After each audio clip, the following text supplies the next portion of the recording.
Esta presentación se centra en la economía neoclásica, más específicamente en la economía del bienestar o teoría económica del bienestar. La economía neoclásica busca explicar la asignación eficiente de recursos a través del mercado y cómo a partir de ahí se logra el bienestar social. La economía neoclásica construye de manera formal el argumento básico de Adam Smith de los resultados socialmente deseables obtenidos en una sociedad con individuos egoístas. Esta escuela se va desarrollando a lo largo de más de un siglo, recogiendo los aportes de varios economistas que fueron trabajando en su formalización y configuraron lo que hoy tenemos. La escuela neoclásica es una escuela predominante hoy en día en economía en general.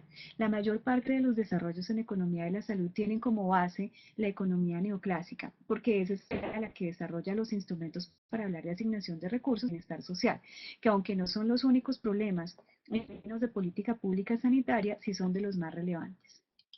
Antes de entrar a la explicación, quiero aclarar que la economía neoclásica construye modelos y utiliza supuestos. La economía neoclásica representa formalmente de manera matemática esos modelos con el fin de identificar de forma rigurosa las implicaciones que se derivan de sus supuestos.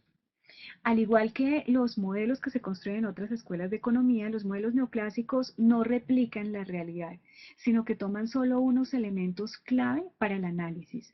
Estos modelos son como mapas, y como ocurre con todo mapa, el mapa no es igual al territorio, pero el mapa es útil para comprender y ubicarse.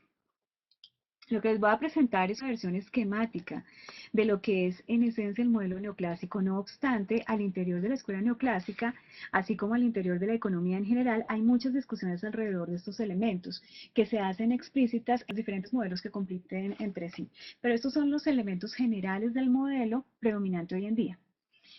Por un lado está el individualismo metodológico, la escasez y el costo de oportunidad, un supuesto acerca del comportamiento de los individuos, el supuesto es que los individuos son racionales. El enfoque neoclásico se divide en que existen productores y consumidores. El móvil de los productores es la ganancia, el de los consumidores es la utilidad. De esa manera se materializa el egoísmo. Aquí se desarrollan dos enfoques acerca de la utilidad y finalmente se desarrolla la idea de competencia. Entonces, tratemos de entender cada uno de estos elementos. El individualismo metodológico hace referencia a la unidad de análisis del modelo. En este caso, toda la estructura del modelo neoclásico se edifica a partir de un individuo. El individualismo metodológico señala que si uno quiere explicar algo, uno no parte del todo, sino de las partes. En este caso, comenzar de las partes es comenzar a partir de un individuo. El segundo elemento es el de la escasez. En el modelo neoclásico, la escasez es el punto de partida de todo problema económico. La escasez es una situación en la cual no es posible satisfacer todas y cada una de las necesidades humanas y no tener en absoluto la naturaleza de la necesidad. Aquí necesidad es igual a deseo y si existen deseos insatisfechos, entonces existe una situación de escasez. Dado que no es posible tenerlo todo o hacerlo todo al mismo tiempo, será necesario hacer elecciones y cada elección lleva consigo un costo de oportunidad, es decir, la pérdida de la mejor alternativa a la que se renuncia. En la escuela neoclásica, el precio de una mercancía refleja su escasez. En este modelo se supone que los individuos son racionales. El enfoque clásico de racionalidad enfatiza la coherencia entre fines y medios. Un individuo es racional si utiliza los medios adecuados para los fines que busca. El enfoque neoclásico de racionalidad exige, además del anterior, que el resultado sea óptimo, es decir, que la decisión o elección recaiga sobre lo mejor entre un conjunto de alternativas, y ahí no valen las aproximaciones. Les voy a explicar esto con un ejemplo. Para un decisor racional ganarse 2.000 millones de pesos en el baloto no es lo mismo que ganarse 2.000 millones un peso en el baloto. Entre estas dos alternativas, el decisor racional tiene que escoger la segunda alternativa. Es decir, la alternativa que le da un peso adicional, obviamente manteniendo los costos de obtener ambas alternativas constantes. El otro elemento es que en el enfoque neoclásico hay productores y consumidores.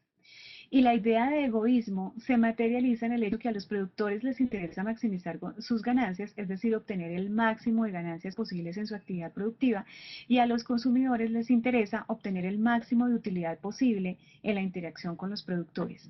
En esta teoría, la utilidad se refiere a lo bien o mal que se siente el individuo al hacer o tener algo. La utilidad la podemos entender como sinónimo de placer o también como sinónimo de dolor, en cuyo caso no hablaríamos de utilidad, sino de utilidad negativa o desutilidad. El tratamiento de la utilidad nos lleva al siguiente elemento. La teoría neoclásica aborda la utilidad a partir de dos enfoques, el enfoque utilitarista y el enfoque de optimalidad de Pareto. El enfoque utilitarista señala que algo es bueno para el grupo si es bueno para la mayoría de los individuos que conforman el grupo, lo que supone implícitamente que la utilidad social es la suma de las utilidades individuales. Este enfoque tuvo mucha importancia en el siglo XIX y estuvo detrás de la adopción de reformas políticas y sociales como el sufragio universal y el establecimiento de bienes básicos para todos. Pero en este enfoque se presentan dos problemas. Por un lado, el problema está en que con esta regla se pueden perjudicar las minorías, por ejemplo, las minorías étnicas en colectivos racistas. Y el otro problema tiene que ver con las comparaciones interpersonales de utilidad. Supongamos que hay un grupo de 3 individuos y como resultado de haber hecho algo, a 2 individuos les fue bien y al otro le fue mal.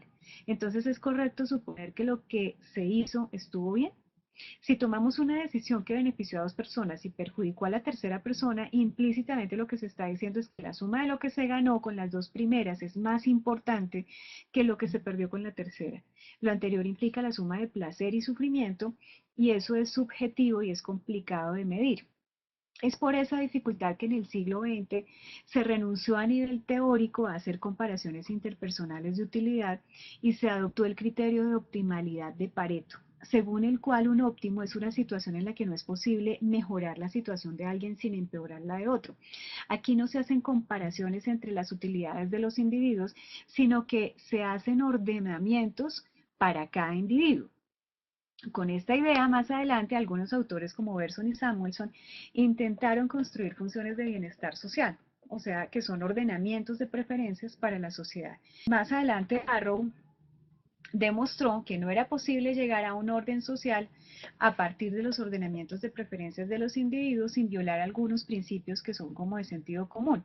Por ejemplo, la ausencia de dictadores o que se refleja en el resultado de la preferencia unánime de una opción sobre otra, entre otros principios. Todo eso va a dar posteriormente origen a una línea que se conoce como social choice o elección social, pero pues que nosotros no vamos a abordar.